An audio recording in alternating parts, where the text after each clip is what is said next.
हाय, good morning, सत श्री अकाल, आदाब, नमस्कार, वनक्कम। कैसा लग रहा हूँ मैं? आपका अपना डॉक्टर नवनीत कालरा।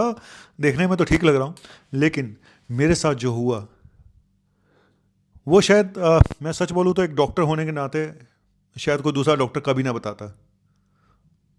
और लेकिन मुझे लगता है मेरी ज़िंदगी एक खुली किताब है, और मैं जितनी ईमानदारी से अपना काम करता हूँ, प्रैक्टिस करता हूँ या वीडियो बनाता हूँ, तो मुझे उसी ईमानदारी से अपने बारे में भी बताना चाहिए कि आखिर मेरे साथ ये सब क्या हुआ था और क्यों ये वीडियो बना रहा हूँ, क्यों बता रहा हूँ कि ये एक इम्यूनिटी, अपनी इम्यूनिटी, अपनी स्पेशली लंग्स की इम्यूनिटी को पता लगाने का सबसे अच्छा टेस्ट है। लेकिन फिर बोलूँगा, कुछ लोगों को ये काम नहीं करना चाहिए। पूरा वीडियो अगर देखना है, पहले वो वीडियो देख लो जिसमें कि मुझे ऑक्सीजन लगी हुई है।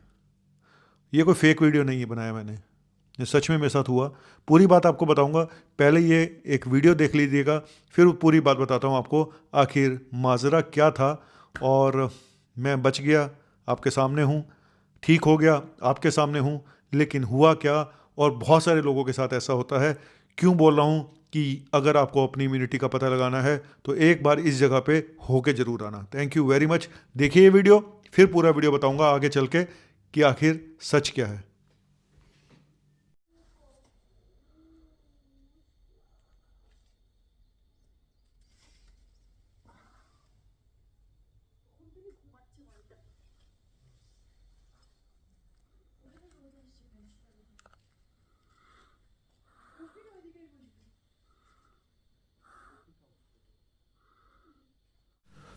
आ, देख लिया आपने वीडियो? मुझे ऑक्सीजन लगी हुई है, शायद मेरे फेस को देख के भी आपको लग रहा होगा कि मैं बीमार हूँ। ये किस्सा अभी का है, पिछले हफ्ते का, जब मैं यहाँ पे छुट्टी लेके दिल्ली से और छुट्टियाँ मनाने के लिए कहीं गया था। जगह थी लेह लद्दाख। हालांकि ये लेह का ही है, लद्दाख का नहीं। लद्दाख तो और ऊपर जाके जो है, ये सिर्फ लेह घाटी का नज़ारा है जो मैंने आपको दिखाया। मैं आज आपको कुछ इस जगह के बारे में बताना चाहता हूँ, कुछ आपको अपनी इम्यूनिटी के बारे में बताना चाहता हूँ कि ये एक तरह का टेस्ट होता है आपकी इम्यूनिटी का। और तीसरा कि कुछ लोगों को यहाँ पे नहीं जाना चाहिए, बिल्कुल भी नहीं जाना चाहिए। अगर जाना है, अपने डॉक्टर को एक बार दिखा के जाना। जी हाँ, पहले बता देता हूँ कि मेरे साथ क्या हुआ, फिर बताता हूँ कि अपनी इम्यूनिटी जानने का ये सबसे अच्छा तरीका भी है और ख़तरनाक तरीका भी है। मैं यहाँ पे गया और क्योंकि ये बहुत ऊंचाई पे है लेह लद्दाख, और 3,000 मीटर से ऊपर की फीट की शायद ऊंचाई पे है, बहुत ऊंचाई पे है।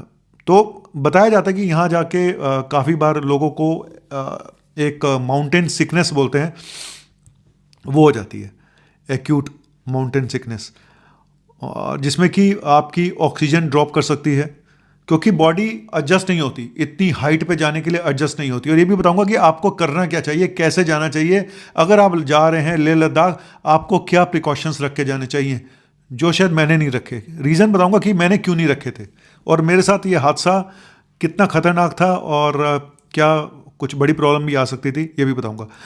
मैं सच बोलूँ तो मैं यहाँ पे, ये मेरा तीसरी बार मैं गया था। और जब मैं लास्ट टाइम गया था 2019 में गया था, और मेरे कुछ दोस्त भी बन गए थे वहाँ पे, बच्चे बच्चे तो मेरे बच्चे बच्चे बहुत बन जाते हैं, तो मैं उनको वादा करके आया था कि मैं फिर आऊँगा दोबारा। जब मैं उस समय गया था तो मुझे कोई प्रॉब्लम नहीं हुई थी वहाँ पे जाने में, सच बता रहा हूँ। शायद अब उम्र हो गई है, 5-6 साल का फ़र्क भी पड़ गया है, एज की बढ़ती जा रही है, 57 के आसपास का मैं होने वाला हूँ। और जैसे जैसे एज बढ़ती जा रही है, नेचुरली इम्यूनिटी पे भी असर पड़ता है। ये मैं आज आपको बताना चाहता हूँ कि जब मैं 2019 में गया मुझे कोई खास प्रॉब्लम नहीं हुई थी, लेकिन इस बार क्या हुआ। इस बार जब मैं गया तो मुझे पहले दिन ये बताया जाता है कि जब आप लेह लद्दाख जाएं, इतनी ऊंचाई पे जाएं, तो आपको रेस्ट करना चाहिए, आपको कहीं नहीं जाना चाहिए, क्योंकि बॉडी की ऑक्सीजन कम हो सकती है और एक्यूट माउंटेन सिकनेस हो सकती है। जिसमें क्या होता है माउंटेन सिकनेस में, आपको थकान लग सकती है, आपको सिर दर्द हो सकता है, आपको घबराहट हो सकती है, आपकी पल्स फास्ट हो सकती है, आपको इवन सीवियर बड़ी प्रॉब्लम हो सकती है, ब्रेन में सूजन आ सकती है, सेरेब्रल एडिमा हो सकता है, हार्ट में, लंग्स में पानी भर सकता है, जिसको पल्मोनरी एडिमा कहते हैं अगर काफ़ी सीवियर सिकनेस हो जाए तो। और नोजिया हो सकता है, वॉमिटिंग हो सकता है, फिट्स आ सकते हैं, पेशेंट कोमा में जा सकता है। इतनी सारी प्रॉब्लम हो सकती है। अब आप सोचोगे सर ऐसी जगह पे जाना क्यों? बहुत खूबसूरत जगह है दोस्त, बहुत खूबसूरत है। मुझे लगता है कि और दूसरा क्या है कि इस समय इतनी गर्मी पड़ रही है, अगर आप कश्मीर भी जाएं, श्रीनगर, तो बहुत गर्मी है, लेकिन लेह लद्दाख ऐसी जगह थी जहाँ पे टेम्परेचर नॉर्मल, जो दिन में टेम्परेचर था 15 डिग्री था और रात का तो 0 डिग्री के आसपास आ जाता था। तो मुझे चाहिए थी ऐसी जगह जहाँ पे बड़ी शांति हो, लेकिन ये नहीं पता था कि मेरे साथ ये होगा। मैं वहाँ चला गया और जाते ही मुझे पहले दिन तो कुछ खास प्रॉब्लम नहीं हुई, और ये भी बताता है कि जो ऑक्सीजन वगैरह अगर कम भी होती है, कुछ प्रॉब्लम भी होती है, वो शुरू के 24 घंटे में या शुरू के 48 घंटे तक होती हैं, फिर वो ठीक हो जाती हैं। मेरा वो दूसरा दिन था, मुझे हेडेक शुरू हो गया और हेडेक ठीक होने का नाम नहीं ले रहा था, तो और घबराहट भी थोड़ी सी हो रही थी। और हालांकि मैं चला गया आसपास की मार्केट में घूमने के लिए और वापस आया। फिर मैंने अगले दिन फिर मेरा हेडेक ठीक नहीं हुआ और मुझे फिर घबराहट हो रही थी, तो मैंने सोचा कि यार क्यों ना अपना ऑक्सीजन ही चेक करा ली जाए। मैंने ऑक्सीजन चेक कराई तो मेरी ऑक्सीजन करीब 86-85% थी। शाम क्या समय था और मुझे पता नहीं, शायद वो एंग्जाइटी हो गई उसको देख के, ऑक्सीजन लेवल को देख के, तो मुझे और ज़्यादा पल्स मेरी फास्ट हो गई और समय में बहुत अनईजीनेस फील कर रहा था, अपने आप में बहुत वीकनेस फील कर रहा था। और मुझे मैंने फिर वो मेडिसिन खाई, जो मैं मेडिसिन बता रहा हूँ कि अगर आप लेह लद्दाख जा रहे हैं, इतनी हाइट पे जा रहे हैं, तो आपको जाने से एक दिन पहले वो मेडिसिन शुरू कर देनी चाहिए, जिसको बोलते हैं डायमॉक्स। एक तरह का डायरेटिक है, एसिटाजोलामाइड जो आई पेशेंट में हम लोग देते हैं, एक तरह का डायरेटिक है। इसको खा लेने से ये सिम्टम कम हो जाते हैं और जल्दी पेशेंट ठीक हो जाते हैं। मैं खा के नहीं गया था क्योंकि मुझे लगता था मैं बहुत फिट हूँ और मैं 2 बार अगर गया हूँ तो मुझे तो कुछ नहीं हुआ वहाँ जाने पे, तो अब की बार भी नहीं होगा। लेकिन मेरी गलती थी, अब की बार मुझे ऑक्सीजन मेरी लो हो गई, मुझे ऑक्सीजन भी लगानी पड़ी। मैं जैसे वीडियो में आपने देखा हॉस्पिटल में ऑक्सीजन मेरी लगी हुई है। ऑक्सीजन लगाई मैंने, तो मुझे 3-4 घंटे मैंने ऑक्सीजन लगाई रखी। तो मुझे अब ये लग रहा था कि शायद कि मुझे वापस भी जाना है, तो मैं ऑक्सीजन के सहारे कैसे रहूँगा। मैंने ऑक्सीजन हटा दी और फिर मैंने डीप ब्रीथिंग एक्सरसाइज शुरू करी।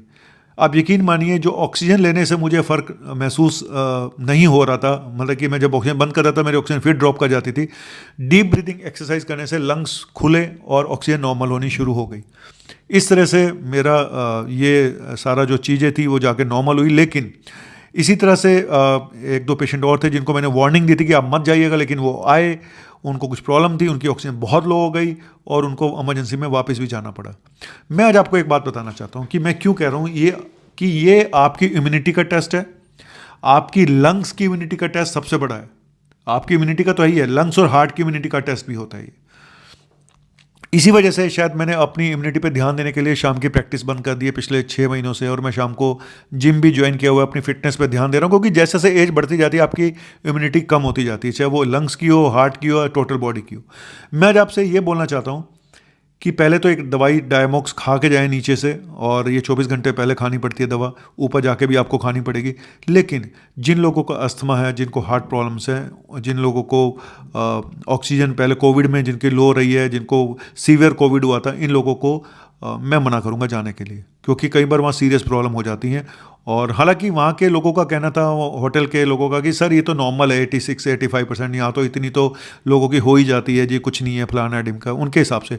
पर मुझे लगता था कि नवनीत काला, अगर 2-3 दिन तक तुम्हारी बॉडी में ऑक्सीजन कम चल रही है तो क्या बॉडी के ऑर्गन पर असर नहीं डालेगी? बिल्कुल डालेगी, चाहे वो टेम्परेरी असर डाले या परमानेंट असर डाले, थोड़ा बहुत असर तो आएगा।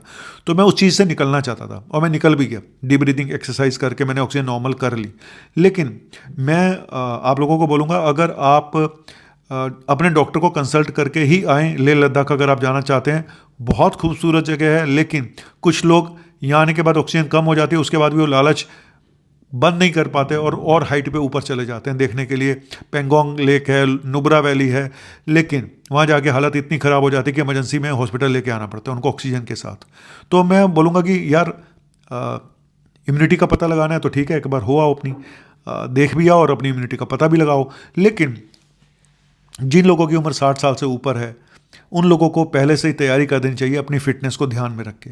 फिटनेस लेवल बहुत ज़रूरी है, चाहे आप जिमिंग करें, चाहे आप वॉक करें, अपनी ब्रीदिंग एक्सरसाइज को अपना एक रूटीन बनाएं अपने लंग्स की इम्यूनिटी का। मैंने तो बना लिया है और मैं करता भी था, लेकिन उसके बावजूद क्योंकि मैं आज बताता हूँ मेरी ऑक्सीजन क्यों कम हुई। मुझे माइल्ड अस्थमा है बचपन से, तो शायद उसकी वजह से मेरा जो एक्सरसाइज टॉलरेंस है वो बहुत पुअर है। एक्सरसाइज इनटॉलरेंस कह सकते हैं। मेरा स्टेमिना बहुत पुअर है, बहुत ज़्यादा नहीं है। मैं बढ़ा रहा हूँ, इसीलिए मैंने प्रैक्टिस बंद करी शाम की और अपनी इम्यूनिटी पे ध्यान दे रहा हूँ। लेकिन आपको बोलूँगा, अगर आप चाहते हो, अगर आप बिल्कुल ठीक ठाक हो, तो फिर भी आप अपने हेल्थ को हल्के में ना लें, अपने डॉक्टर को कंसल्ट करके अपना बीपी, पल्स, ऑक्सीजन सब चेक करा के यहाँ से जाएं। और डायमॉक्स की गोली जरूर खा के जाएं। 250 mg से लेकर 500 mg तक खानी पड़ेगी। फिर बोलूँगा उसको खा के जाएं, जिससे कि आपको वहाँ जाके प्रॉब्लम कम से कम हो। शुरू के 1-2 दिन प्रॉब्लम ज़्यादा होती हैं, कई बार इतनी प्रॉब्लम हो जाती है कि पेशेंट को वापस भी लाना पड़ जाता है, लेकिन रिकवर भी हो जाते हैं ज़्यादातर पेशेंट। तो यही है। खूबसूरत बहुत था लद्दाख, लेह लद्दाख, पर मुझे ऐसा लगा कि नवनीत काला शायद अब उम्र का थोड़ा बहुत असर तो आ रहा है। आप कितना भी अपने बाल कलर कर लें, अपना क्रीमें लगा लें, फेशियल कर लें, लेकिन जो इंटरनल सिस्टम है, जो अंदर का सिस्टम है, उसको एज के साथ जो वीकनेस आती है, उसके लिए बहुत हार्ड वर्क करना पड़ता है, बहुत हार्ड वर्क। और मैंने प्रॉमिस किया अपने आप से कि मैं अभी और हार्ड वर्क करूँगा। पैसे की तरफ मैं इतना ध्यान नहीं देता हूँ, इसीलिए मैंने शाम की प्रैक्टिस बंद करी है। लोग मेरे से पूछते हैं कि सर शाम की प्रैक्टिस क्यों बंद कर दी? सर, हर एक एज के बाद आपको अपनी लाइफ में कुछ चेंजेस लाने पड़ते हैं, जैसा कि मैं लेके आ रहा हूँ। इसके भी ऊपर वीडियो बनाऊंगा कि हर 5 से 10 साल में आपको क्या क्या चेंजेस करने चाहिए 40 साल की उम्र के बाद। थैंक यू, जिससे कि आप हमेशा हेल्दी रहें। शुक्रिया, बाय।